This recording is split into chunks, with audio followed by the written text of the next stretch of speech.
মনে করেছিস আমি তোকে খুঁজে পাবো না?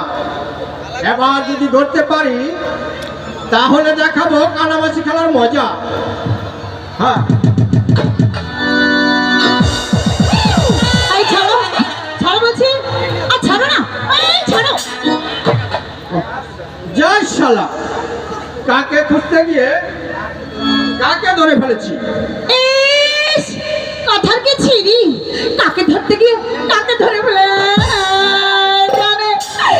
কতগুলো দর্শক রয়েছে, কতগুলো মহিলা রয়েছে, এদের সাথে যে তুমি আমাকে এভাবে জড়িয়ে ধরলে, যদি কেউ দেখে ফেলতো তাহলে আমার কি হতো? ছিল তাহলে আমার কি হতো? আমার তো চোখ বাঁধাই ছিল। তোমার চোখ বাঁধা থাকলে তো আর অন্যদের চোখ বাঁধা নেই। ওই মদন আমার চোখ বেঁধে দিয়ে বললো এবার আমার ধরতে দেখি, তাই তো এসে তোমাকে ধরে ফেলেছি। যাক, মদনের মতো তুমি তো আমার অতি আপনজন। কথার কি ছিড়ি, দেখো মদনের মতো তুমি আমার খুব আপনজন। তোমার আপনজন হতে না আমার বয়েই গেছে। রাগ করছো কেন তুমি? যদি আপনজন না হতে তাহলে স্কুলে ভর্তি করেছিল কেন? হাত ছাড়ো হাত ছাড়ো সাহেব,